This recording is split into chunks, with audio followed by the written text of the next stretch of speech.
Welcome to the Horror Unmasked podcast, where we unmask the monsters and explore the lore. I'm Amber. And I'm Lily, and today we'll be dissecting Black Phone 2. Let's put them to rest.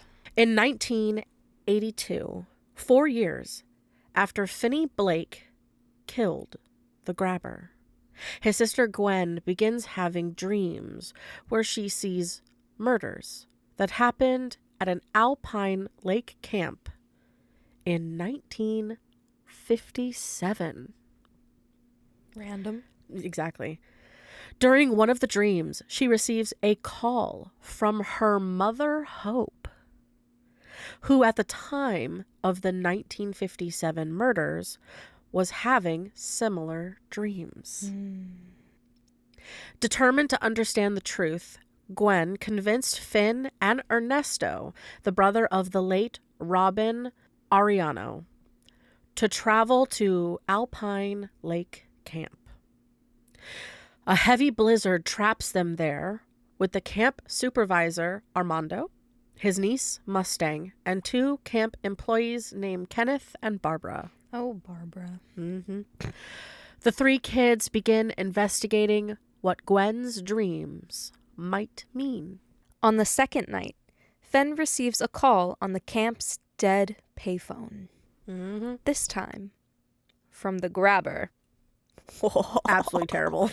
Speaking from the dead, the grabber vows revenge, blaming Finn for forcing him to kill his own brother and ending his life. Moments later, Gwen is violently attacked in her dream by the grabber, but Finn, Ernesto, and Mustang manage to save her. Last minute, though. Yeah, for real. She's about to be thrown into an oven. The shaken group gathers in the camp chapel, where Mondo and the others realize they must find the bodies of the grabber's victims from Alpine Lake to loosen his power over the dream realm. That's wild. Oh, yeah. It's like Freddy Krueger's son. Yeah, for real. The group deduces that the bodies are beneath Lake Maru. Spoiler warning. Skip ahead. As they investigate further, they discover that Armando, Hope, and the grabber had all known each other at the camp long ago. That night, Gwen dreams of the grabber. He reveals Hope did not commit suicide, and he actually killed her, staging it to look self-inflicted. Insane. Insane. This was the most insane plot twist of the whole thing. It's even wilder to think that he kills her when he's got his first victim that then leads to Finn getting taken. Which is so wild to me. And it's Do you think he knew I think he who did it Finn on purpose. was? I think he did it on purpose. I think he selected him on purpose because of her. That's wild. Even though several boys had gone missing already. Do you think he genuinely knew that was... I think so. Or at least got the visual, like, that one. I don't know why, but that one. Like, even if it's, like, a trait from Finn visually looked like the mom. Fair, yeah. I mean, if the mom was able to escape safely, she could have stopped him in his tracks, and it would have never happened. Yeah, the whole thing just wouldn't have. Wild. Absolutely insane. Yeah. Like, and I think that crazy. really hits the kids, and you see it, like, the reality of, like, if he didn't kill our mom, we wouldn't be here right now. We wouldn't be in this situation right now. Yeah, but it's like, if he he'd didn't be kill in their jail. mom, he'd be in jail. They She'd would be never have alive. experienced that type of trauma. Yeah, she They would might be alive. had, an easier path Gwen to life. maybe would have but- been able to have, like, a bit of more understanding in the situation. because somebody would have been there to, give her clarity. Because her mom didn't kill herself because it was driving her crazy. Like, No, she was murdered. yeah, and she appreciated her gift Yeah. and knew that it was. And for she good. used it. Yeah, even after death. Yeah. Death is just a word. Death is just the beginning. Oh, yep. But yeah, he then attempts to kill Gwen. Yeah. Classically. Yeah. with her injuries sustained in the dream manifesting in reality. Yeah. Absolutely terrifying. Like, Right? mind you, absolutely terrifying. Mm. The moment when she spins and the blood tornado, That was wild. because of being inside of the I thought she was phone gonna booth. die from I truly that. felt like she was gonna die. Like, truly. I was like, what on earth? Like, No way. for real. She manages to gain power in her dream and fight back before being woken up by Finn and Ernesto. Meanwhile, Mando is searching for the boys' bodies. Mm. The next day, Finn's and Gwen's father, Terrence, arrives, having borrowed a snowplow to get there. This man, he's doing his absolute He best. has, over the course of these two movies, just absolutely had a character development. And he's just proven to be a bit of a dork. Yeah. A little bit of a dork. Yeah. I'm gonna take this snowplow and save my children. Truly. Truly. Oh my god. Thanks, Dad. It's very sweet. It's very It is cute. very sweet. But there's a lot going on right now. Yeah, it's like we appreciate your help, and it's good that he was there because he could officially see like her dreams are not just dreams. Yeah. That shit's actually happening no matter what. Yeah. Yeah. Yeah. And also just getting the information about the mom. Oh my god. Oh my god. I was definitely not crying in the movie theater. Damn. Not at all. No. Gwen confronts both Terrence and Finn on their abuse of alcohol and drugs to avoid things about their traumatic pasts. Mm-hmm. They decide to stay to defeat the grabber and put the murdered boys to rest. Good job, guys. Mm-hmm. Later, finally joined by Kenneth and Barbara, Uh-huh. just sitting on their asses. The group, yeah, because not very Christian of them, huh? Oh, I know. That was so funny. Funny as shit. Oh my god, you gotta watch it to know. Mm-hmm. The group returns to the frozen lake to recover the 3 missing boys. Gwen prays to Jesus to keep her alive and succeed in her mission to find the boys. As they search, Gwen falls asleep again and is attacked by the grabber. In one of the most intense, wild scenes. Oh my god. The They're just, whole like, lake out in the scene ice. is crazy. Crazy. I thought that Kenneth and Barbara lost the tops of their heads, though, to be honest. I'm like, there's some crazy ass shit going on in this. Like, I thought that last killed scene. them. He scalped them for sure. Yeah. Woo! Oh, yeah. But they alive. But oh my god. Yeah. The grabber also attempts to murder Finn, Terrence, and all the other people that are there. Yep. Truly. Yeah. Truly. Yeah. There's not a single person I think that he's like, Didn't try to come for. right. During the struggle, Gwen locates the boys' bodies beneath the ice. Yippee! Mm-hmm. Removing the grabber's power. Then the grabber is brutally attacked by Finn, Gwen, and the spirits of the murdered boys, being dragged beneath the frozen lake forever. Mm-hmm. The next day, as Gwen, Finn, and Ernesto prepare to leave, Gwen hears a call on the camp's dead payphone. Mm-hmm. When she answers, her mom Hope tells Gwen that she is proud of her. The end. Yeah, this is a very good movie. I love this movie. This is a very good movie. This is a very good continuation I agree. to the story, and I'm glad that it went this way. Mm-hmm. This movie was released October 17th, 2025. So just last month, Mm-hmm, literally. It is R-rated, horror/thriller. The director is Scott Derrickson. The writers are Scott Derrickson and C. Robert Cargill. The production is Blumhouse Productions and Universal Pictures, distributed by Universal Pictures. So what you got on your end of things? So the budget for this movie was about $30 million. Yeah. And they made about $100 million back because they got about 128 in the box office. Yeah, and it's not even, that's probably not even the most concurrent No, number 'cause either. it's still going to keep going up. I mean, I will say that is kind of small, sadly, personally. I wish I had more, but But from things that I did check, actually, it did elapse some things. Okay, yeah, that's good. So, like, I hope it, surpassed the first one. yeah, it did, and even some of the more recent Blumhouse productions, it good elapsed them. Yippee! So. Sick. It's a longer movie. It's almost 2 hours with an hour and 54 minutes. Yeah. It's long. It is long, but I don't feel it. I liked it. It's a great story. It was very good. It only had a 71% on Rotten Tomatoes, but that's just right now. Yeah, but it definitely deserves to be way higher than that. I agree. I think in the 80s or 90s. Yeah.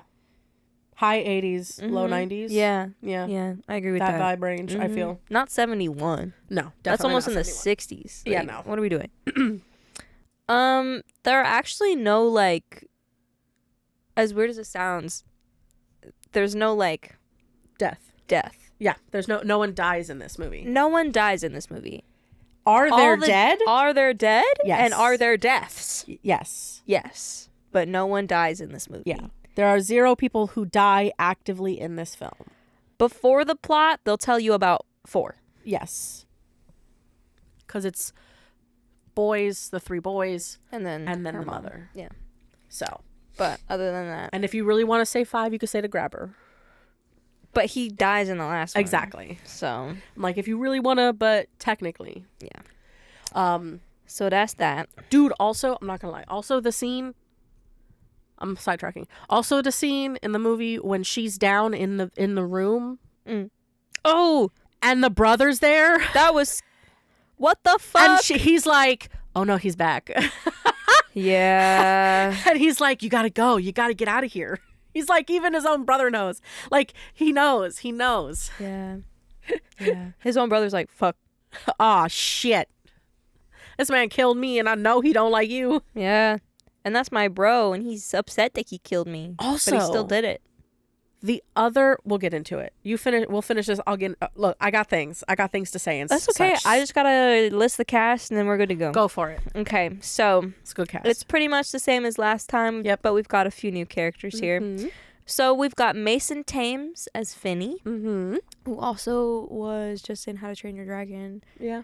That was so weird to me because it was like, he was this young kid in the grabber, and then they were like, all right, go to How to Train Your Dragon. I'm like, this man is like still 12. What do you mean? Yeah. I'm like, Hiccup is not a child. What are you doing? And then you see him and you're like, oh, you grow up. Yeah. Because, cool. You filmed this years ago. Yeah. And it's just now coming out. Yeah. And you're currently actively filming this new one. Yeah. Time is wild. An ever-flowing river. Because I'm pretty sure we're like the same age almost. He's like a little younger than me. Yeah. You're wild, but he did so good. And then of course we have Ethan Hawke reprising his role as the grabber. Ethan, love him, Mr. Ethan. And then Madeline McGraw as Gwen. Yes, she carried this whole thing. Yes, she did. It was definitely her. I did have that theory that because the last movie was about him, we'd focus it's more on her. I did see that was coming. Yeah, I'm glad that they did that. I appreciate that they did that. Yeah, I really did. Because, I think because we're going more into the spirit realm this time with the grabber being there, it needs to be more about that and the people who have access to that. I mean, Finney does too, but not on the same level. And when I get into my notes, it'll make more sense. And then our new characters are played by Damien Bichir as Armando. Yeah. And then Ariana Rivas as Mustang. Yeah. Who were pretty good. Oh no, Terrence is their dad, Jeremy Davies. Yes. And I'm thinking of Barbara and her husband. I forget his name though. I said it. It's fine. Yeah. You fine. Yeah. I ain't worried about those two. I'm not either. But Terrence is their father, played by Jeremy Davies, so he also came back to reprise his role. Yeah. Very cool. And then we also have Miguel Mora as Ernesto. That's right. Oh my god. He wasn't even on the cast list. I found him on the IMDb. That's He's on weird. IMDb. That's so evil because he's like, that's the main 3 it starts with. Yeah. You can't forget about Ernesto. Yeah. He's the love interest. Yeah. Anyway. I love the fact that he falls in love with the weirdo. I think that's so fun. The siblings fall in love. Like, it was the brothers that who were besties, and now it's the younger ones who are getting close. But it's also, he's like, I don't think it's weird. Yeah. I'm like, oh, that's very cute. Mm-hmm. At first, although I was a little skeptical, I was like, maybe he's just trying to get in contact with this bro, or maybe it's just like some weird thing. But once you get there, you're like, okay, oh, he actually gets it. He really cares, likes her. And he probably really appreciates that she was the reason his brother was found. Yes. Yeah. Yeah. And like, he definitely respects the hell out of Finn for oh my what god, he yeah. did. Yeah. Yeah. Like, you know it. Yeah. Especially because that was his brother's bestie. Yeah. Know? Yeah. So, very good. I appreciate that they added that new character to tie, I think that was a beautiful addition. to tie Robin back in. Yeah. Because, again, that was such an important piece of the story. Truly. Like, oh, that first movie still, like, gives me mental chills. I love that. Agree. It's such good film. Shit. Right. Oh. Like, the first one will forever be, like, so awesome. I don't know, personally, if anything will, like, go above that. Above it, yeah. It's very hard. It is. To get that kind of, like, vindication, the storytelling, the visual play, just... It's almost, though, yeah, it was honestly the buildup of it that was so... The emotional intensity of it all. Satisfying at the end. Yeah. And you get this with this one, but not really. And you as like, much. but like, you're like, in the first one, you're learning about each of them. Yeah. But this one is and the way nice it all because ties in at the end. It's giving clarity for situations that happened in the first one. It's adding story to it that's like crazy wild. Like, oh my God, I can't believe that happened. Yeah. What? When you go to edit this later, I definitely did a very strange sounding burp. So, we'll see if I pick it up. Enjoy that later. Oh my goodness. But yeah, I agree. No, this, just in general, this movie's fantastic. And sometimes, and we all have experienced it, that sequels have a 50-50 on whether they're good or not. Yeah. And this is definitely one of those ones where it's very good. Zero expectation. The only... Because I was a scare actor this year, they had a little black phone guy. Yeah. They had the grabber there at HHN this year. And doing scare acting things, you could like go see. I didn't go to the event very much, and I didn't really hang out in the zones very much. So I didn't get to really see him in the element. So being able to see him backstage and see all the makeup and stuff was such a cool, like, yeah. Like I took a picture with him. You did? Yeah. Very cool. I did. On Halloween. It was like a little taste of what we're gonna get. Yeah. I love the fact that he, like, the scare actor was like frosted and stuff. Yeah. And all of that. Yeah, that's what was really cool because I could, I was back there and they would get their makeup done. You could see everything, like the process of it, and like really see the details and everything. It was so cool. It's fun to kind of see all of that. I'm excited to see how that comes to life. Oh yeah. In the movie. And it's just, again, and all the actors were phenomenal. Yeah. Absolutely phenomenal. Mm-hmm. I feel like my literal only issue was sometimes Gwen's, like, quippy off the tongue. Yeah. All of them were different. Like, when she was calling people, like, the dumb fucking fart knockers. That's amazing, though. My thing... That was such an iconic line. Yes. And they tried to redo it this time. I don't know if they really hit the mark for me. Yeah. Just because it was like, she kept coming up with stuff. I was like, I don't know if people really spitball like that. But also you have to think that they're basing it on the time period that they are filming in. Fair enough. I mean, unless I kind of had to think of it as like, these are things that she has said before. Yes. Instead of things that she's coming up with. Oh yeah, these are definitely things that she said before. Without question. You don't whip out something like that without having said that before. Dumb fucking fart knocker is amazing. Nothing will beat it. She gave absolutely no shits to anything, and it I kind of liked seeing that. I like seeing a female character that was like, I don't give a fuck what you think. Because she's right. Yeah. And powerful. Mm-hmm. And knows how to hold her own. Yeah. But yeah. So what about this camera was so special? Oh my God. So I'm gonna let y'all know. Yes, were there special effects things inside this film? Yes. For sure. Lots, actually. Do you want to know how weirdly hard it was to find just the stuff on the special effects like makeups and shit? Very hard. Because everything was about how they filmed this movie. And the cameras that they used to film this film. We're going to get all up into that. I got a big ass list of shit here to inform you about. Oh, so let's get into it. Let's get into it. Hell yeah. Hell yeah. All right. So a little bit of actually the before everything sort of started. So in June of 2022, Scott said that while Joe Hill, someone that also worked on this film, he was protective of a certain film that he had done before, and the author had pitched him like an idea for a sequel, but that he was also open to directing The Black Phone. Hell yeah. Like a sequel for it if The Black Phone itself was successful. Mm-hmm. So obviously it was successful. So in August, Derrickson and Hill confirmed that there were discussions with the studio to make a sequel. Yeah, apparently So it was in like 2022, they already knew. Yeah, it was like a week after the movie came out. Yeah, and literally. hit movies that they got a call and they were like, "You're doing a sequel, right?" Yeah, I exactly. remember it being really Yeah. fast that we were like, "Oh, there's a sequel There's a happening." sequel. Like, because we I think almost we knew were it immediately. because I think we did the podcast episode pretty quickly after. Yeah, and we And already that's knew. when we were like, "Oh, they're doing another," and we were like, yeah, "What?" yeah, we already knew. Yeah, very fast. Yeah, because Derrickson referred to the financial success of the first film as one of the catalysts for the project itself. Yeah. And then Hill said his inspiration to writing a sequel was based on the iconic imagery of the Grabber's mask. Yeah. Okay. And then in November of 2023, it was reported that obviously Ethan Hawke, Mason Thames, Madeline McGraw, and Jeremy Davis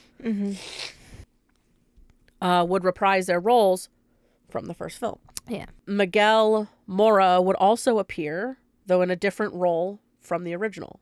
So he was in the original. He's just now playing the brother. Do I know? Did he play Robin?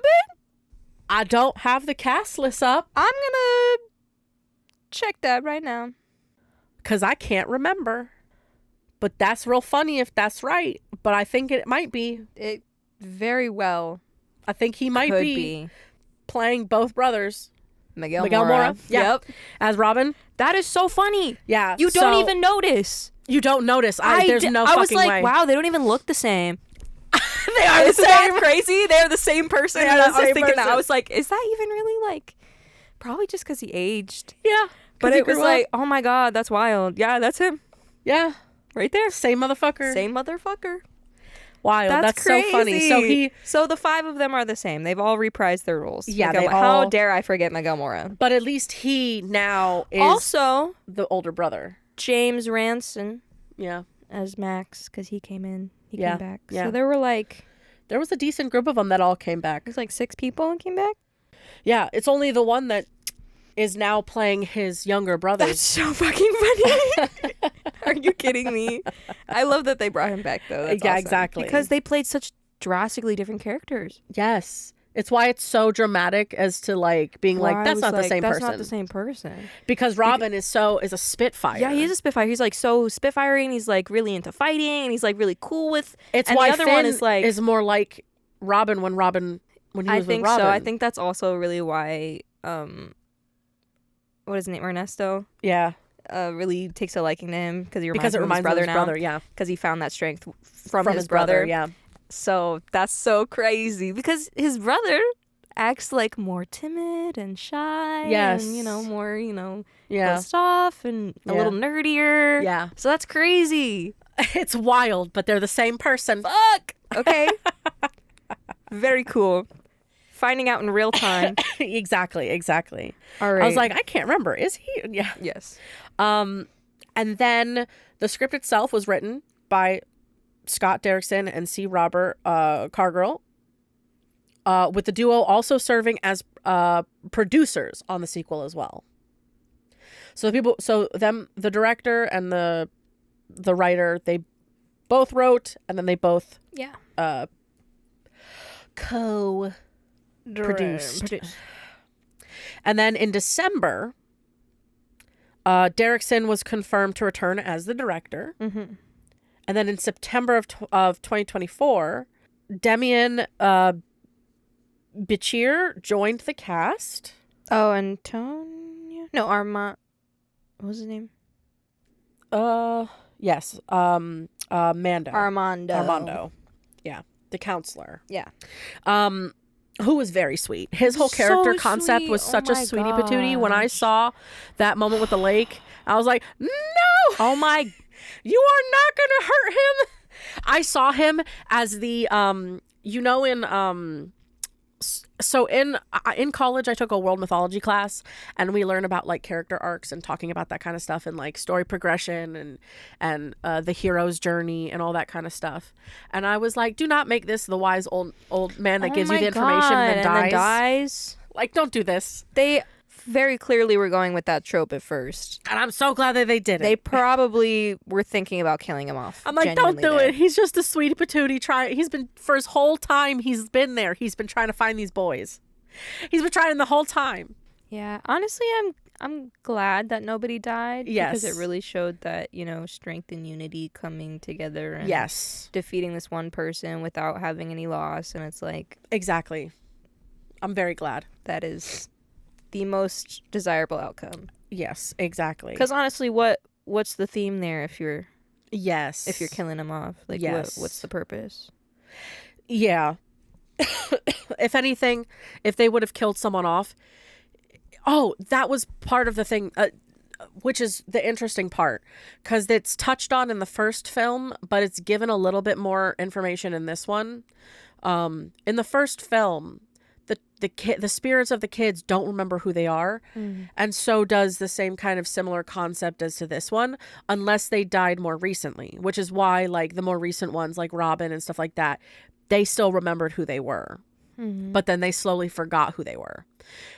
In the movie, in this new one, the boys have a hard time remembering who they were. They like have no idea. They know how they died, but they can't really remember anything else. And there's an interesting moment when Finn is in the phone booth talking to the grabber, and he's like, I had to remember myself. The grabber?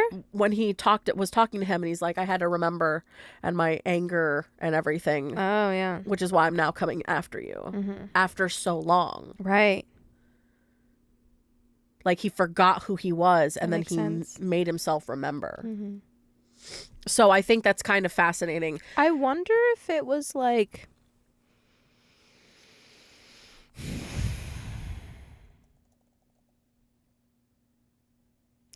I don't know. I'm brewing some theories in my brain now. Because for me, it's the idea, because I was going to say, the similar concept, if they had killed Mando, I could have seen him on the other side. Helping them. Fair. Is like, That's because he's why recently they didn't kill died. anybody anyway, because it's like, they'd just be on the other side helping. Yeah. Because it's the idea that they remember who they are for that initial first time period, but then they will slowly start to forget. So it's like, no matter what, he was up against all these people the whole time. Exactly. Whether they're dead or not. Exactly. So he had no chance. Yeah. Even though he really thought he did, because he's that narcissistic. Oh, yeah. Because he got away with so much for so long. What, he was referred to as his name that everyone knew him by was what, Buffalo Bill? Buffalo Bill. Like, he was referred to as Buffalo Bill. Literally. Like, his brother also boosted his ego, because, like, doing it right under his nose. Dude. He was narcissistic as fuck. So that's probably why he was still trying to kill everyone. It was like, doesn't matter if they're on my side or not. The idea, I'm also thinking about from the first movie when the police showed up to his house talking about stuff, and his own brother has a theory board. Literally. Yeah. And it's in his basement these kids are having this shit happen to them. It was crazy because I watched this movie with some friends recently, and a couple of them hadn't watched it before. Yeah. They missed the transition from his brother sitting on the couch into the basement. Yeah. So he didn't realize, like, that was his brother. Like, so he finally caught on like later. Yeah. And was like, oh my God. Yeah. It's like, yeah. Yeah. It's crazy because how the fuck are you so naive? It's just because he's on coke the whole time. Yes, it is because he's on coke the whole time. Yeah. He was an idiot, but he was not. Yeah. Well, Oh, yeah. Well, it'd be that way. My theory is like, I wonder what woke him up and could it have been What triggered it? What triggered it? And I'm thinking because Gwen had this dream, I do think it's that, yeah. I think it might have been before. Finney seemed way too fucking comfortable just going down in there to save his sister. And I get that it's his sister, but it's but like, you also think he's in a nihilistic state. He's in a I'm very broken. yeah, So he's willing to like fair, I risk guess. life. Do you think her going in there? But then what triggered the mom? What I think it is that she started having dreams. It triggered the mom because the mom had the same dreams. The mom getting in contact then probably triggered everything else. Them going back into the basement, he saw them and was like, that's right. Because Max was like, oh shit, he's back. Like he's here. Yeah. Run. Yeah. Like leave. Yeah. Oof. So I think it just kind of, because you have to think also they tend to stay where they die. Yeah. Yeah. So he died there. So of course he's coming down the stairs. So I think that that's part of the trigger that re-triggered all of it. So I think the dreams about the kids were happening no matter what. And I think the moment when she ended up in the basement was the trigger that triggered him to come back into the equation. Right. Because, I mean, if the mom's been there, she doesn't remember either until she sees her kid. Yeah. Well, wouldn't that mean her mom's been in the house the whole time? In their house. Yeah. Yeah. And I think it's a situation where she started having the dreams like her mom did, which triggered the mom's spirit to kind of come back in contact. But because of everything with Finn, she and all of that with the grabber and everything, when she went to sleep, she was thinking about him, which is how she ended up in that basement. And it's connected anyway. It probably was a thing where it was like she saw what a hard time he's going through, made her think about some things. Maybe their mom just kind of seeing the struggles that they're going through, just kind of woke up and was like, time to step in now because we're going too far. Yeah. They're not going to be in this house forever. Yeah, I Who definitely knows? think so. You never know. Only the writers know. Yeah. And whatever I come up with in my brain. Yeah. But you want to know something funny? Do you want to know what the working title of this movie was? Mysterium. Oh my God. I was like, that is so far from Black Phone, but like, okay, shit. We're one step away from that board game. Very much. Very different. Yeah. I just think it's so crazy because I actively shied away from watching this movie because one of my friends said it was like too gory. Or not gory, but like too... Black Phone 2 or the first one? The first one. Oh. Yeah. So it was a little intriguing. I was like, oh, but I think they were going off of the book. Oh, I'm glad that I made sure that I was like, I wanted to watch it. Yeah, well, I didn't watch it at first. So I'm glad that we because of that. But I probably would have... Did it come out? It came out before The House. After. No, before. I don't remember. I don't remember. They keep doing this thing and I don't know. I just know that we didn't watch it until after I think we went through the house. It came out before. Yeah, I think so. Or during. Yeah, one of those. And then... They either Exorcist believered us or other way around. Yeah. Or Five Nights at Freddy dust. It's one of those two. One of those. So either you came out before or during. Yeah. Something like that. One of the two. But yeah. Yeah. And then principal photography began in Toronto and Hamilton on November 4th, 2024. And was set to conclude January 15th, 2025. With Pa M. Ekberg serving as the cinematographer, In December, Ariana Rivas joined the cast. Mustang. Filming concluded on January 23rd, 2025. The film score was composed by Atticus Derrickson, the director's son. Oh, I was about to say Derrickson. Yeah, it's his son. That's awesome. So his son is the one who did the music for it, which That's really cool. I thought fucking the cool music as was shit. really awesome. Yeah, so truly. So, you know, damn. might as well fucking do it. Mm-hmm. All right. Hailing from Sweden, director of photography, Per M. Ekberg, is a creative unbound by format and genre, shooting everything from commercials, music videos, fashion, television, and narrative features. This is our lovely cinematographer that we have for this film. And we about to get into all of the shit about the filming. Mm-hmm. Even his last 5 films span everything from horror, sci-fi, fiction to thriller and historical action. So he has a wide berth. He's not a one genre type, which is very nice because that means he can dabble in a lot of different things. Yeah. So, for his 3rd film, shot on a Sony Venice 2, Ekberg returned to a familiar genre and joined director Scott Derrickson for the horror sequel Black Phone 2, blending digital and Super 8 film. Ekberg utilized 3 different formats to craft a movie that blends the juxtapose between the worlds of reality and dreams. So 2 different cameras were used, one for reality and one for the dreams. Yeah. Was that to make it look more like the time period or whatever? So the grainy is intrinsic to the nature of that camera. So Black Phone 2 would be Ekberg's first film with Derrickson, and obviously is continuing the story of Finney. Now a teenager, he struggles with the events of the first film and can't shake the feeling that his old nemesis isn't truly gone. Much like the original film, the sequel makes creative use of both digital and film formats, creating a juxtaposed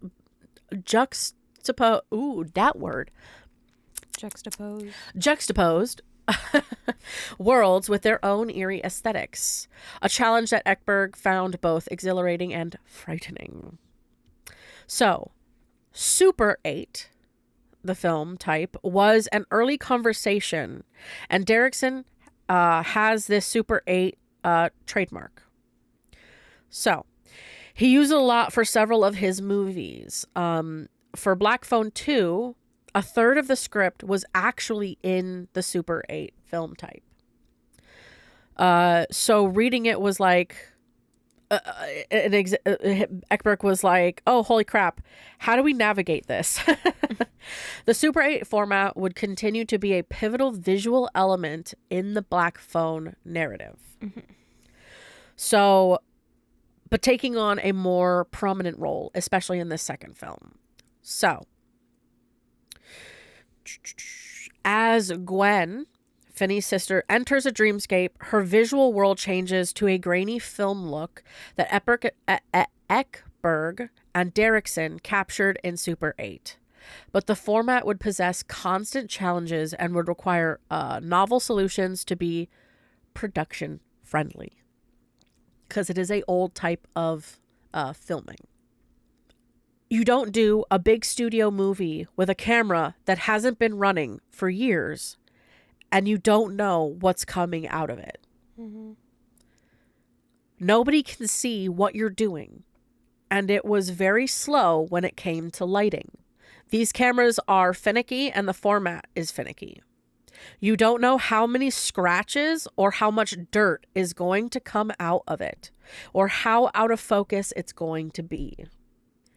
So before being replaced by videotape, Super 8 was a popular consumer format that was predominantly marketed as a reversal stock for projecting home movies. So you would project home movies on it. It was not a format known to be used for Hollywood productions. Yeah, But for Black Phone 2, Ekberg and Derrickson ended up using the camera for some of the most difficult sequences that they had. They shot nights, interiors, special effects, visual effects, and action scenes. So that was a different animal, and it was a big part of the movie itself. There's no way that they were going to do it any other way. So early on, Ekberg and his team had to dive deep into the format to figure out how to make it production friendly. The team went through 10 different Super 8 cameras and even went as far as to develop a mid-size film format they called Super 12. Mm-hmm. Wow. Super 12. Yeah.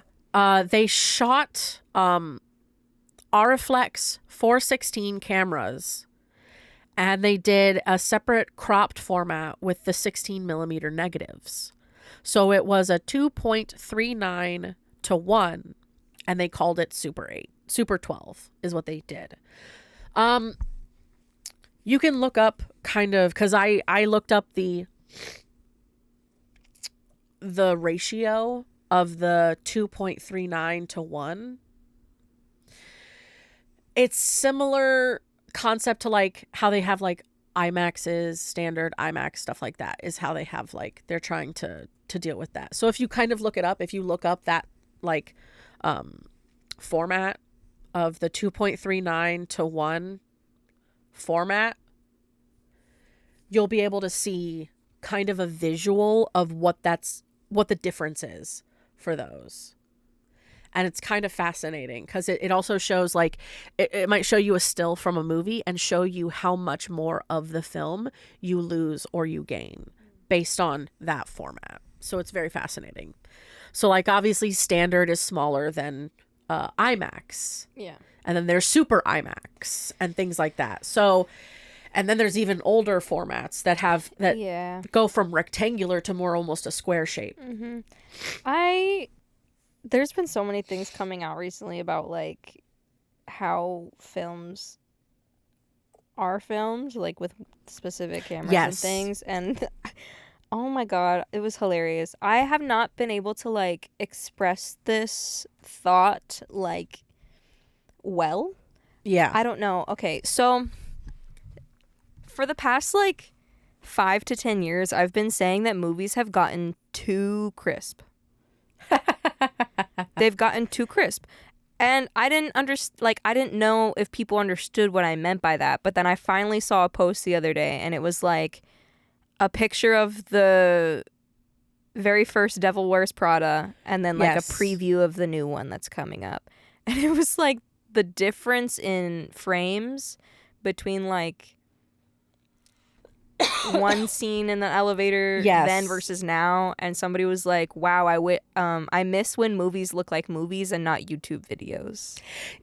Yes And it was like, that is perfect. That's perfect. I don't know, this is me petitioning to take that away again, because okay, so this is an interesting shot. This will kind of show you. So there's two different types of like cinema shots, cinema sizes, but you can see that the one that they did their ratio on is the largest possible that they could do.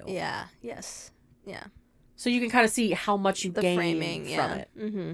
So it's fascinating just to kind of see how much of a difference that can affect the overall storytelling, because also you're capturing more of the scenery around so you're all of that in hand, and they're doing this with old film. They had to create, they're going back, and they literally they called it Super 12 because they did they shot in Arriflex, it looked the same, but 416 the framing camera, was wider. And then they did a separate cropping format within the 16 millimeter negative. And so it was the 2.39 to 1, and they called it Super 12, which is bigger, a bigger format for what they were going for, which gave it more of the like IMAX kind of sizing that they would need. Because it's right between Super 16 and Super 8.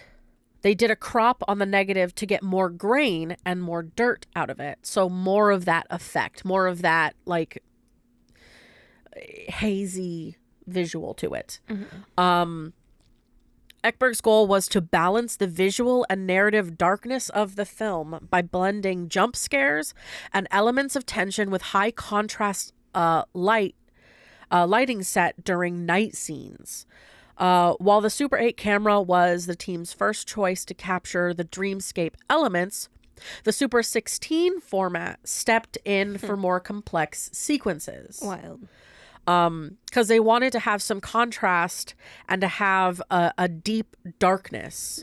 But they also wanted to make sure that they're actually telling the story and they're actually getting the bits that they needed. Right. So, and in that case, a production camera like the 416, where you have proper technical support, you have proper lensing, and you have proper accessories and video, is crucial. And also, as you can shoot sync sounds, which was something that they had to do instead of having a little like lawnmower Super 8 rattling on the soundtrack. God. The original Super 8 sound, which was something that they had to do, the Super 8 format was used extensively throughout the film, even though at times the footage would come back from the lab with artifacts, poor focus, and weird characteristics. Because of this, Ekberg shot Super 8 side by side with the mid-size Super 12 format for redundancies. So they would do it with both of them side by side as a just in case. Yeah. But often found that the weird and out of focus Super 8 version would work better for the aesthetics of the film. Very good. So even though it would have these weird artifacting and things like that, it better suited the visual vibe that they were going for those kind of dreamscapes. Yeah. And it's funny enough because it also feels like it touchstones back into the time period. Yeah. It plays with that time period, Which as I well. appreciate. That's what I'm talking about. Like, I like when directors mess around with different cameras, which is why I said what I said about them looking like YouTube videos. It's like, oh my God, they're too crisp, you know? It's like sometimes we know this is a false reality. This is too crisp of an image for it to be. Yeah, exactly. Let me see. But honestly, if anything, this just shows like the depth and detail that just on this one aspect of the film that they've gone into, like how much there truly is to put something on like this. Exactly. And they even said, like, in the editing, they could see that it actually works with all the little weird kinks and flaws. So they obviously tended to try and double up with the Super 8, even if they shot Super 16 or Super 12. So the movie is a mix. And when they were forced to shoot Super 16 because of resolution with blue screen and visual effects, they downgraded the quality in post and added in grit and grain. So because the 16 is a higher quality, they would have to go back in and basically like fuck it up in order to so there was no point. make it look right. The way they wanted to. But they had to they were forced to because they needed it to be able to capture certain types of scenes. Some of the blue screen and visual effects needed the Super 16 instead of the lower ones purely because of its capabilities. But then had to go back in and be like, all right, let's add a fuck ton of grain. Let's add a fuck ton of dirt. Let's put all the grit back into it so that they can get it. And then capturing the real world within the Black Phone 2 also possessed its own challenges. With most of the film taking place at a Christian youth camp nestled between snowy mountains, which was shot on location in Hamilton, Canada, Ekberg found he had to tackle both night exteriors that featured snowy backgrounds and interiors with warm colors and skin tones. So pure whites and then warm reds and coppers and all of that. For this, The cinematographer needed a camera that could capture both while also doing it at night, because a lot of the film takes place during nighttime. The way that he would normally approach the project is that they would try to imagine what outcome that he would be looking for. And then they would try to test for things that they know are going to come up. Like, for example, snow. They were going to shoot people at night in an entirely white background environment. And they had a very nice outcome with the Venice 2. Even when they pressed everything into the warm spectrum of colors, they could still get a rich selection and a rich color detail out of the image instead of it being red and orange mush. So it allowed the camera was able to pick up all of the colors right, instead of without just together. like making it look like it was mud, which was very nice. No, this movie was very very crisp. Exactly, very much. Leaning on his experience from Stockholm, Bloodbath, which was a film that he had been a part of, which was also shot on the Venice 2, Ekberg found he could effortlessly move from dark exterior sets in snowscapes and blizzards to dim interior. Perfect. That contained an assortment of warm colors. This digital footage also combined seamlessly with the parts of the film that were shot on the Super 8 and other film formats. While the different worlds and their distinct perspectives were usually separate, there were some moments where the film footage would transition to digital within a single shot. Some of these were done digitally with film emulation, but other times Ekberg utilized an old school approach that created interesting effects. They didn't use any prisms or anything. They just did a rough lineup where we shot it with the film camera first, and then replaced the frame with the camera with the wide, with the Sony Venice 2, and shot the same frame. So they would shoot it and then replace it to catch the same scene, the same moment. Which is fascinating. Honestly. You can actually see that the curvature of the lenses is actually, the lensing in it is different. And it works really nicely because it morphs from one to the other. Oh. It's not just the grain and the grit. It also shifts the perspective a little bit. Because the lensing curves and sort of distorts it. All of the challenges of this film and their solutions culminated in the final scene, where the entire cast met in one location. The scene shifted from film to digital several times between 3 different sets that made up an ice lake location and even featured underwater photography. The ice lake was built on a stage, a hole in the ice built on another stage. And then there was a whole set for underwater cinematography altogether. There were so many things that were going on. It was all the special effects, VFX, stunts. They even had animals, wire work. They had water. There's a lot going on in this thing. Both going in and out of water. They've got snow. Also they've got underwater fire, work. They've got water. They've got literally everything. The whole ensemble was also there, just figuring out the geography and being true to the visual storytelling while they had to jump back and forth between different moments in this long ending sequence. Mm-hmm.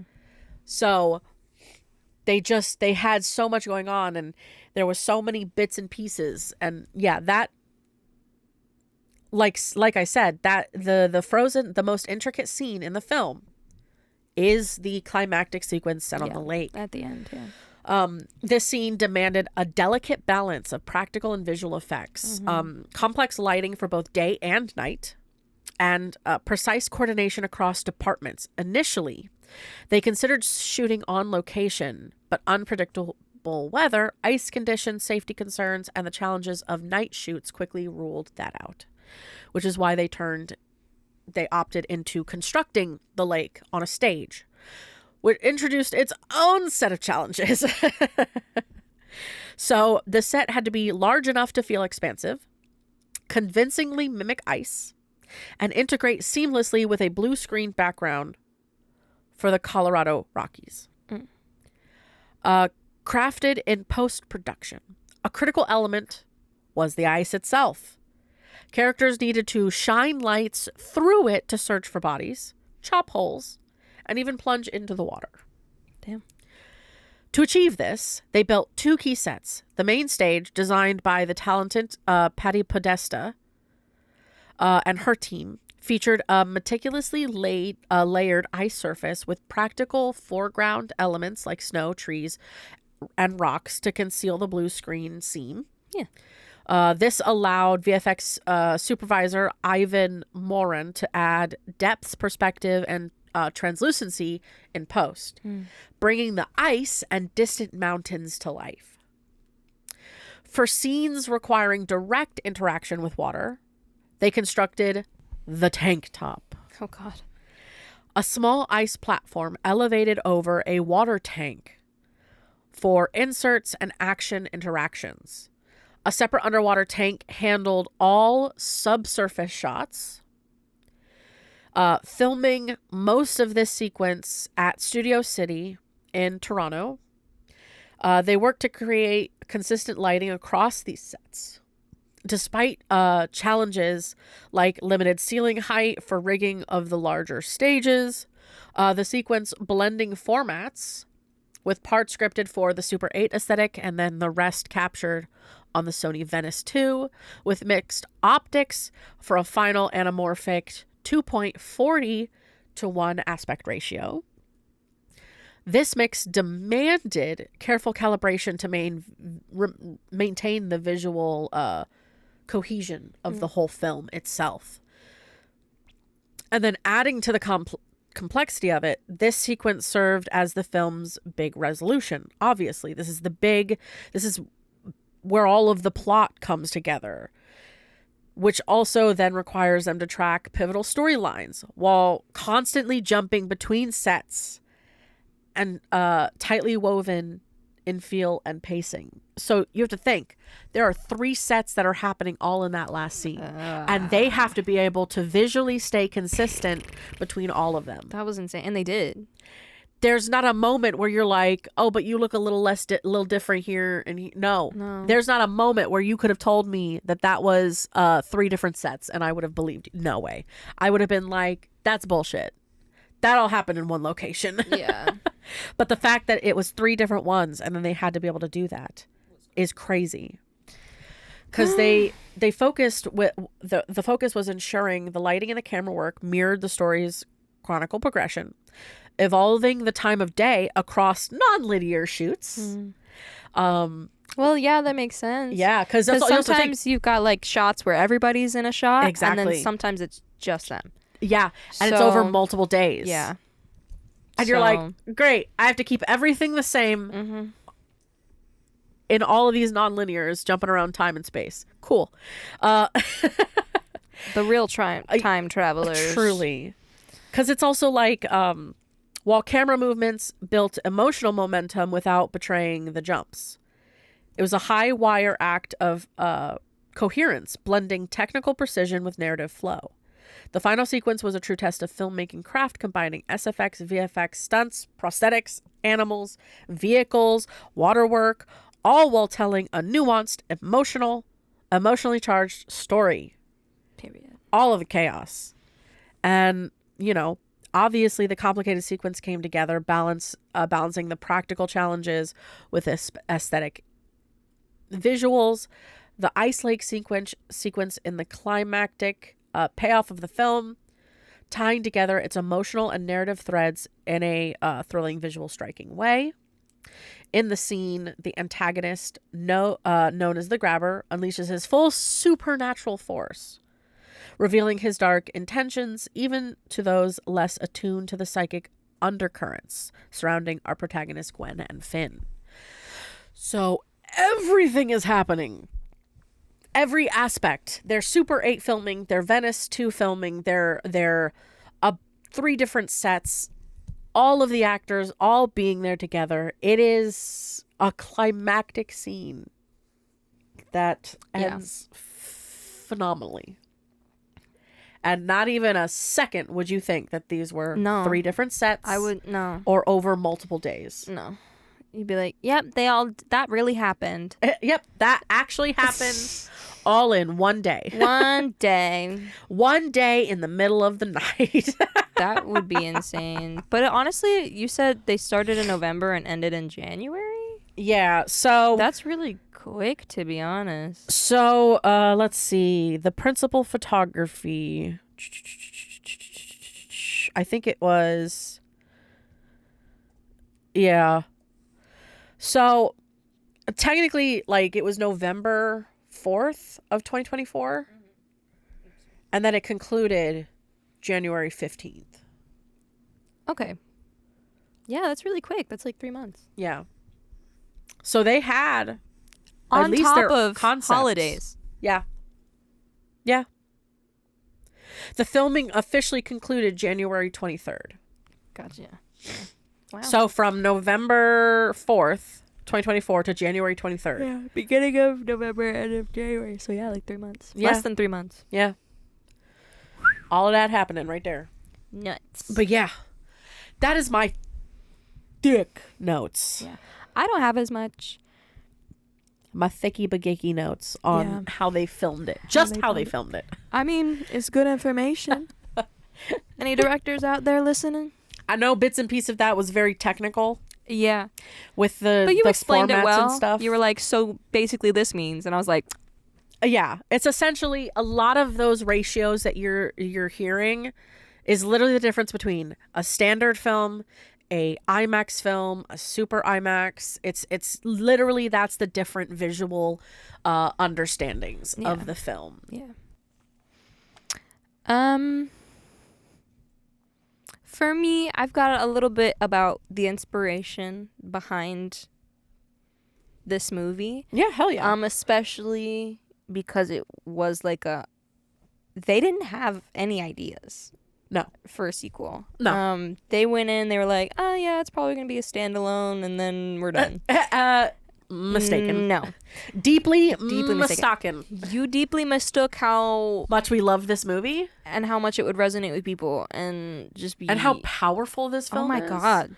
Extremely. Y'all thought that, like, look, the cinematography in this film is astounding, but don't sleep on the first one. No. At all. No. For real, though. No. Oof. Like, I mean, you get some really beautiful, gorgeous views and shots and new looks onto, like, this world of Black Phone. I mean, that... But... That reminds me, because that was another big thing about some of the visual effects that were happening. In the first one, because they were younger, they didn't focus on the gore as much. Yep, this one was so much more. The reason why they did that is because now they're teenagers. Mm-hmm. Yeah. They did it. They almost did. Mm-hmm. This is going to be a weird reference, but they did what Frozen did. Yeah. They grew up with the kids. That's not a weird reference. That makes a lot of sense. Because that's what they did with the second movie. Is that they literally, the first movie was like, they even fucking, in Frozen, they straight out were like, you're all much older now. They had like a decade in between, so. And it's like, so that's kind of what they did with this, is that it's the gorier. Yeah. And it's also the like, because they're also aware that like kids nowadays are like watching people get absolutely fucked up by all sorts of horror movies. Oh my God, yeah. And seeing all of the gore and stuff like that. So it's like people are trying to one up themselves. They added an element of it in as the reference of them having become now they're high schoolers. Now they're teenagers. They're high schoolers, they're teenagers, they've been through trauma, they understand the world is a much darker place. So it's easier for them to show off that kind of gore. Before it was very much out of frame, but this time it was definitely more. Yeah. Honestly, it could also be a thing where it's like they're older, but also now the grabber's on the other side. Yes. So he could be influencing a lot of that as well. Because the first one, they're in shadow or they're, it's a quick, distant shot of something. So I definitely think that, that was Yeah. also another interesting visual element to it, is that they added more of the gore because they're now older. Yeah. But yeah, they're older, so it's gory or Gorier. gorier. Gorier. Gorier. Gorier. But going in, there wasn't really a big idea of what was going to happen, just because, there wasn't really an expectation to keep this story going. It's very Which I'm much not surprised. it was very much a, where do we take this? he dies, that's it. Yeah. That's been the end. But no, honestly, it's good, because, like, with the I think supernatural. it was fantastic. Yes. Because I was really hoping for an origin story.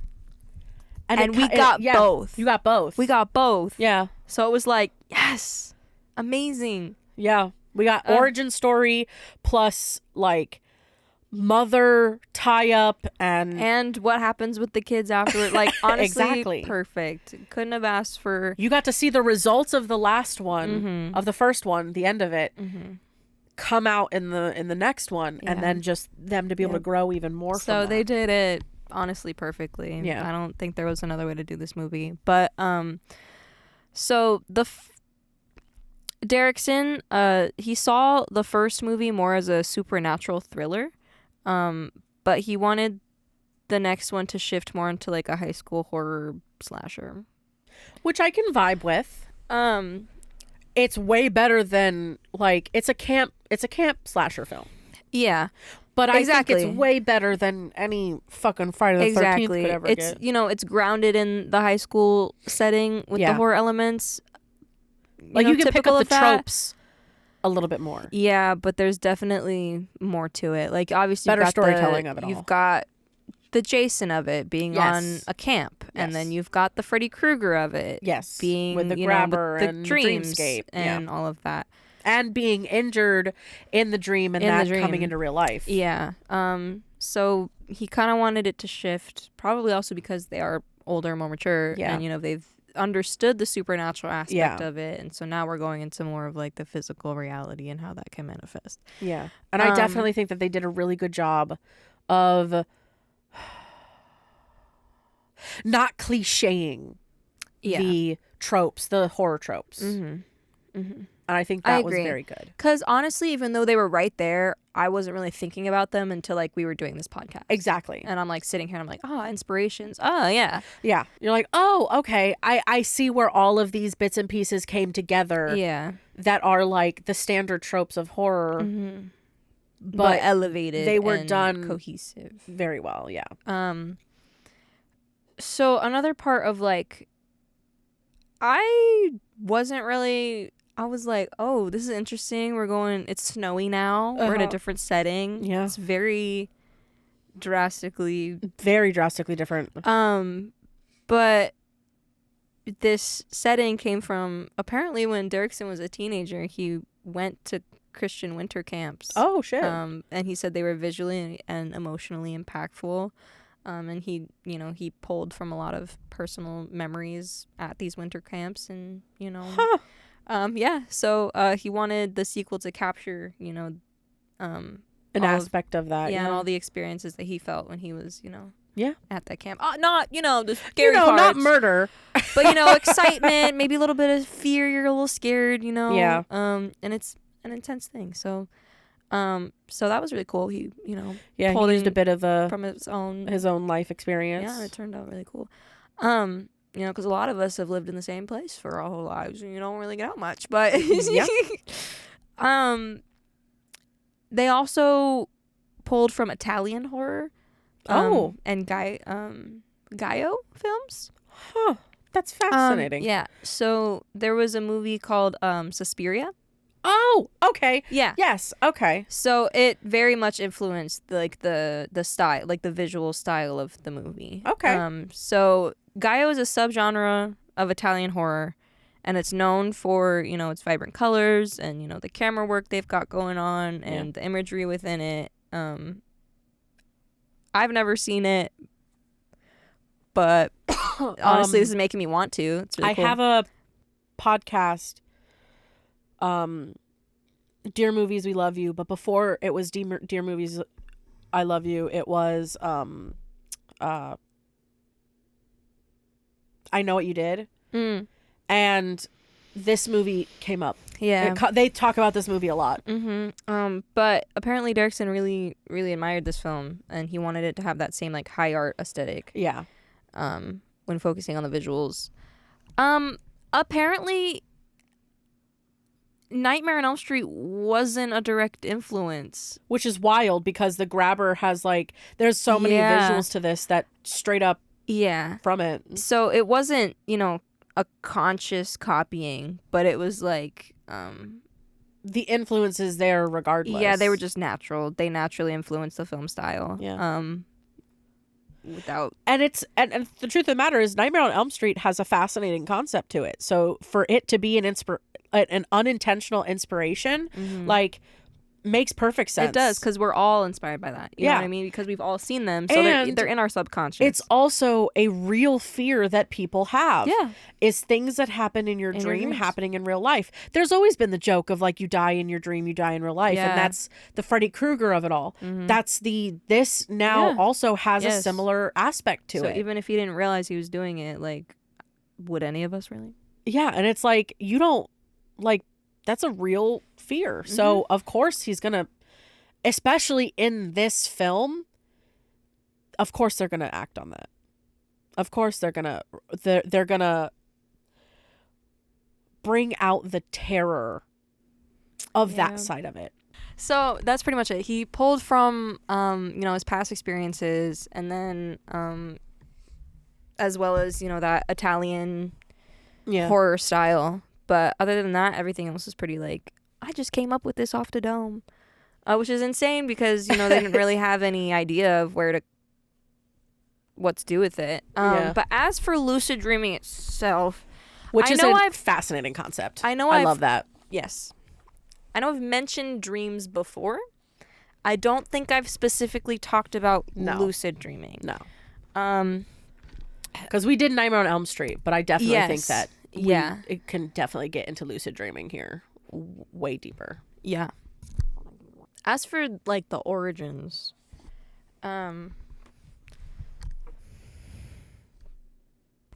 it was officially recognized not that long ago. It was only like 50 years ago in the 70s.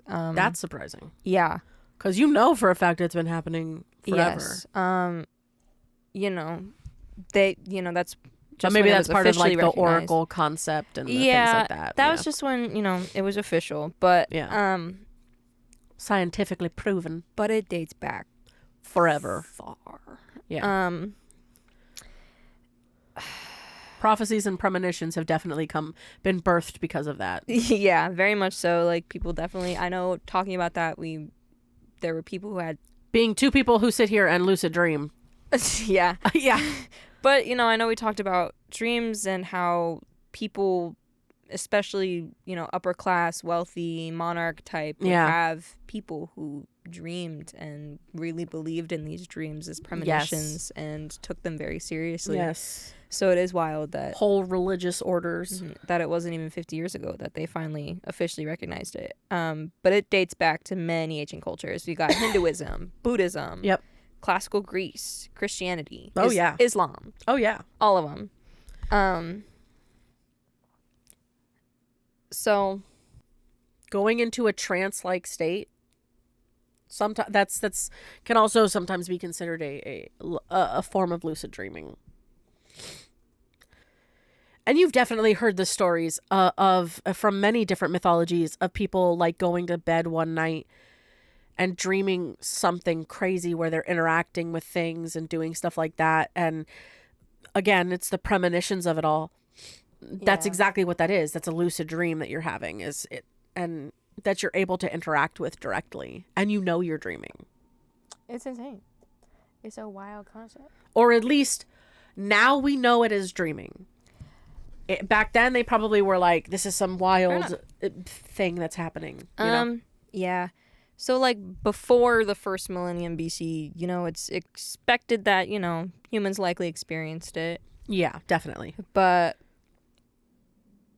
I wonder what a caveman's lucid dream would be. I don't know, but there are early references in ancient texts, long before science studied it, I wouldn't be surprised if there was some markings on a wall that was just a lucid dream. a lucid dream. Wild. I would love to see that. Right? So when it first like really started coming into play was with like Into like the zeitgeist of it all. Was in Hinduism and Buddhism, and that was 1000 BC, something like that. It was but in India, I don't want to butcher this. You don't want to, but I could see you being like, this is either going to turn out okay or be absolutely butchered. Go for it. Well, it was about to be absolutely butchered, but now I've had practice in my brain, and it's the Upanishads. Okay. So that contains the earliest textual mentions of lucid dreaming. Oh, cool. Which is wild. There are also Tibetan Buddhist texts called the Tibetan Book of the Dead that describe techniques to induce lucid dreams. Oh, wow. They're now known as WILD. So it's an acronym for Wake-Initiated Lucid Dreaming. Okay. So that's cool. And then you go into it a little bit, and then you see it more in the classical Greece, Christianity, Islam. Yeah, and there's definitely, I mean, even for like 700 years later. I mean, even for us nowadays, people are trying to find more and more ways of like getting them to lucid dream. Like some people will say like, if you eat a certain food, or if you drink a type of drink, or if you like, some people say that if they take melatonin at night, it helps them lucid dream. Some say that if you as you're laying down to sleep and you have your eyes closed, to like make up scenario dreams in your head, and it will eventually trigger you with the capability of doing lucid dreams. It's also the idea of like recording your dreams can also eventually give you the ability to lucid dream. It's also lots of fascinating concepts. So sorry if I didn't. I mean, I just kind of assumed that everybody knew what a lucid dream was. Oh, lucid dreaming. When you're asleep and you feel like you have control of your dream. You're aware of yourself. You're aware of it. And that's basically what was happening in Black Phone, which is why I'm bringing this up. Yes. She was fully aware that she was asleep. Mm-hmm. So there's that. And it wasn't until, 350 BC to like the 15th century. So almost 700 years after, Hinduism and Buddhism picked it up. Or had ideas about had it written in had their ideas, text. At least wrote it down. Yeah. But it wasn't until like 700 years later that Greek philosophers, Socrates, Plato, Aristotle, also came to similar conclusions. That started studying dreams philosophically. Yeah. And specifically Aristotle like wrote a whole thing called On Dreams. Yes. And so it was very much like this is when they picked up the study. Essentially studied it. Yeah, and he was the one that suggested that sleepers might be able to recognize when we're sleeping. When you're asleep, but we're in a dream. Yes. Yeah. So, in a dream vibe. So the first documented lucid dream in the West was by St. Augustine. Some guy weirdly close. Okay. Yeah. No, that's the guy's name. Oh, I was about to say. I was like, no, what? No, not here. But so I don't know. But so this some was dude named St. Augustine. So this was a little bit after, and he was describing his dream, and it's like the first instance of it being written down here. But apparently, he was describing Gennadius of Carthage. Something religious we don't know. Yeah, but then he realized that he was dreaming after that. Gotcha. So he was having a dream about something, and then in the dream he realized he was dreaming. Yeah. Gotcha. Yeah. And then, many mystics and things like that coming out with stuff. And then you go into something called the medieval silence, where right after this time period, dreams started being viewed as more dangerous and demonic. So Thomas Aquinas reinforced this negative perception. Aquinas. No, okay, that's crazy because there's literally a church next to where I grew up, and we all, like, if I called my friends right now, I would literally be like, what's that church we went to that we'd hang out in the front? They'd be like, St. Thomas Aquinas. They would all know. They would all know. I'm telling you right now. Yeah, it's such a, I've never heard his name before ever, so here he is. He was a thinker, and he reinforced dreams as a negative perception, which led to centuries of declining interest in dreams. And he had a church? Maybe this could be a different Thomas Aquinas. You know, there's many Aquinuses in this world. You never know. But it wasn't until the Enlightenment period that, you know, philosophers like they were like, fuck that guy. Yeah, Thomas Reid and Pierre Gassendi were like, they renewed the interest in studying dreams. Because you also have to think, the brain is a barely understood object, and we live with it every day. Yeah, it's insane how much, like, I don't think you understand. Know. There's something that I need you to listen to, and it's going to break your entire psyche. Girl, about your brain. I don't think it could, because wait till you hear it, because I was like, what the fuck? I'm already on the level where it's like my brain it blew my mind, because I was like, you tell me what about what when did that? Send it to me. I'll let you know if it's shocking. It's Chilluminati. Okay. And it's in an episode, and it's a brief moment, and I'm like, y'all need to do a deep dive episode about this. What the fuck? Because y'all chit-chatting about this for about 5 minutes, and I'm just like, I need an hour long of you talking about this, because that's fucking wild what you just said. The words that came out of your mouth about the brain. Well. So I'm like, the brain is very complex. I love Chilluminati. They give me all sorts of random shit, and it's my favorite boys. So as they should. I'm excited to hear about that. Yeah. But after, you know, people started getting back into it, the 1900s happened. And now we're going into, like, modern psychology, and we're studying the brain a little more. Science more than philosophy. Yeah, so we're going more into Sigmund Freud's Yep. ideas, and he came out with the interpretation of dreams in 1900. And then revolutionized the scientific and psychological studies of dreams. So it went from Aristotle being like, I have an idea, to Sigmund Freud being like, I got many. I have many. The term lucid dreaming wasn't actually coined until a Dutch psychiatrist named Frederick von Eden in 1913 finally gave it a name. Wow. And then documented hundreds of examples of it. So yeah. But actually gave it its proper name instead of just dreams or whatever premonitions, things like that it may have been in reference to. And oh my God, finally. We've got the first woman scientist to talk about here. In the 1960s, Celia Green was the one who classified lucid dreaming as a distinct state of consciousness linked to the REM cycle. Yeah. So, you know. Which is the deepest part that our brain sleeps in. Crazy what happens when you stop telling people something's demonic and you just start studying it. Yeah, weird. And researching it to understand it. It's almost like when you try to understand something, it becomes easier to understand. And less scary. Less different. Yeah. Less other. Which we all know that othering is the biggest problem that the world has. It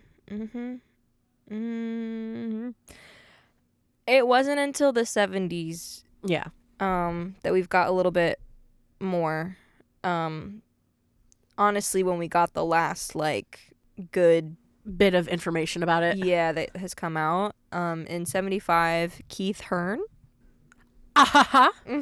With an E.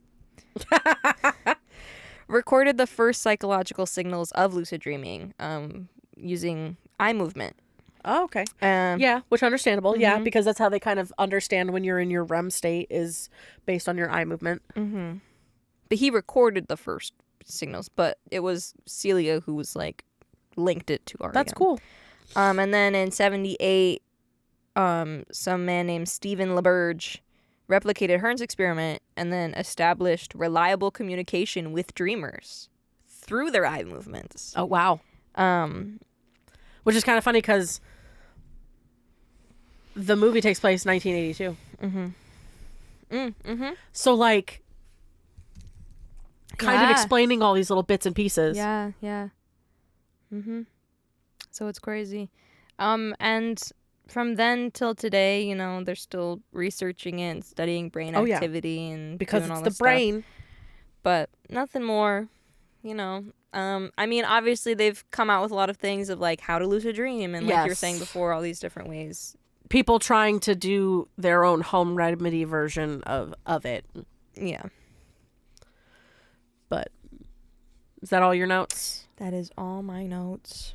You got a uno star for me? I've got a couple of them this time, actually. Let's go. They're short, so not bad. Okay.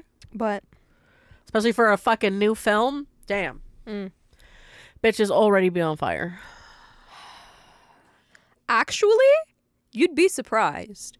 Okay. There were so many on here, and then for Frankenstein, there was none. Wait, so many 1 stars for fucking Black... Y'all need to chill the fuck out. There were so many. And then on Frankenstein, I saw none. I'm so disappointed. I was searching. I'm so disappointed that you would give this 1 stars. I agree. First one. Let's go. Both of them are just what the fuck, and they just get more what the fuck as I go. Evangelical Christian tripe. This film is nothing more than an evangelical Christian attempt at converting people through garbage horror. The film is so badly acted and written. It'd be funny, except that it's all a con job. Do not get fooled. Stay away from this unless you want the warm embrace of Christ, because that's all the film offers. Because it really forces you to join a religion.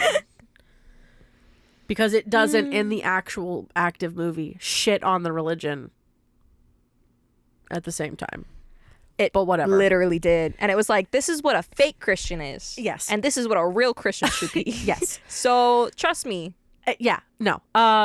This is just someone who's... And honestly, I'm really hoping that, you know, movies doing this is going to shed some light on and maybe help some reform with... Please.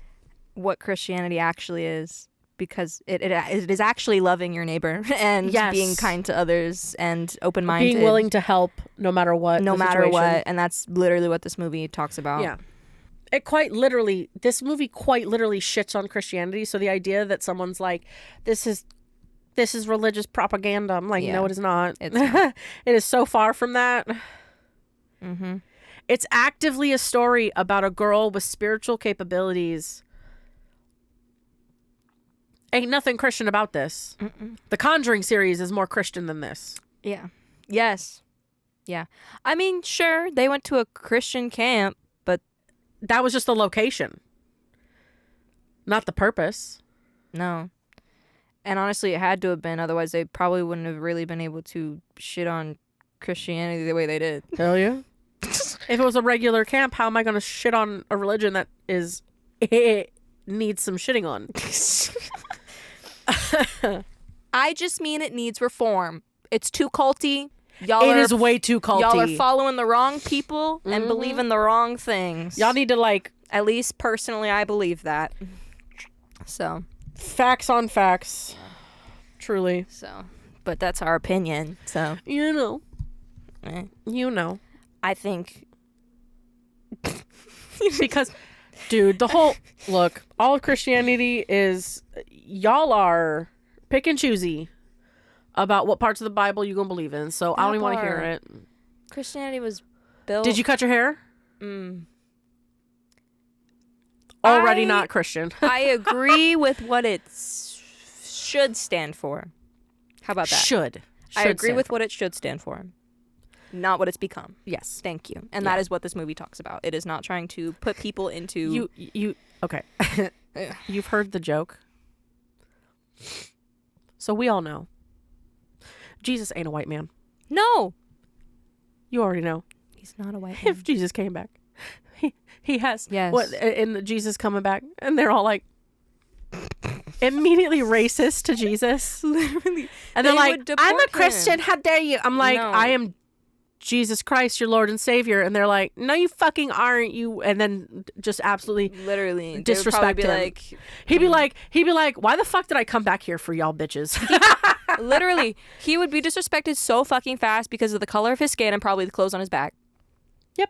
Because it's Jesus. He's not going to show up in a suit and tie. He's going to No. be in sandals and a bag. Like, Yeah.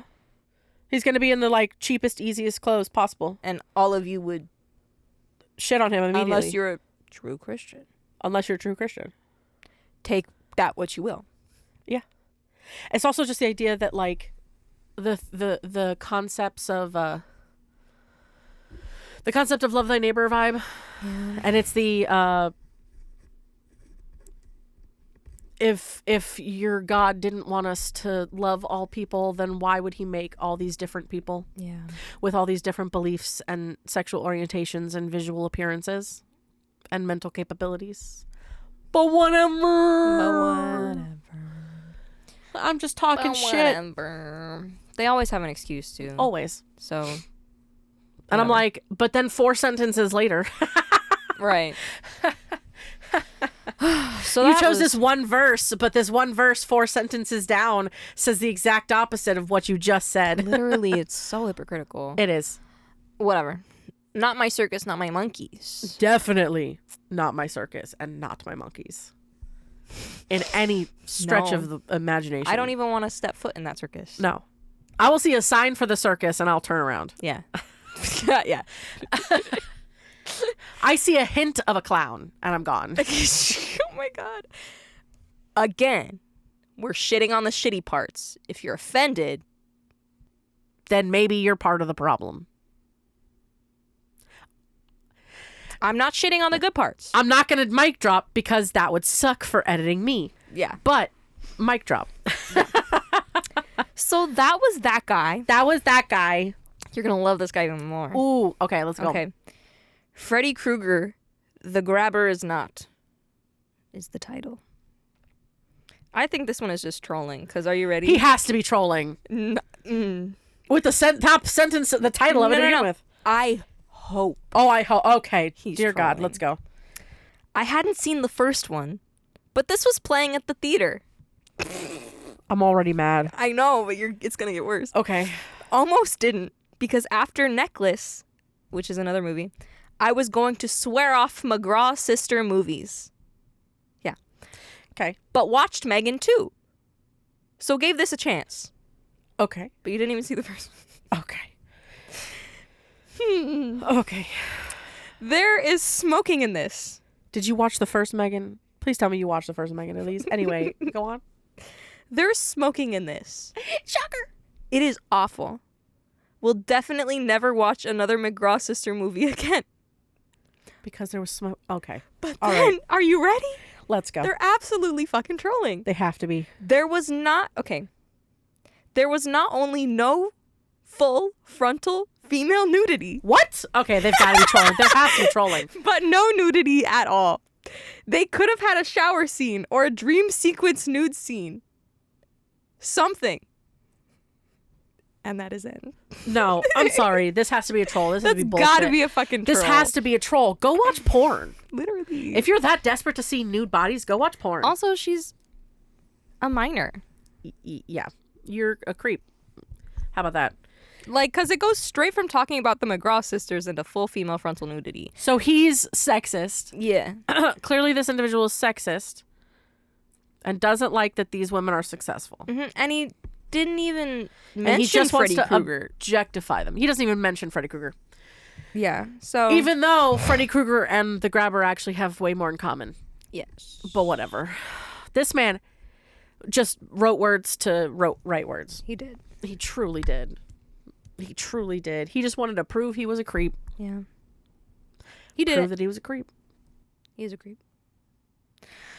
Anyway, that's Black Phone 2 for you. Hell yeah. Hell yeah. I don't know what that accent was. That's Black Phone 2 for you. Black Fountain. Alrighty. So that is it for this lovely episode here.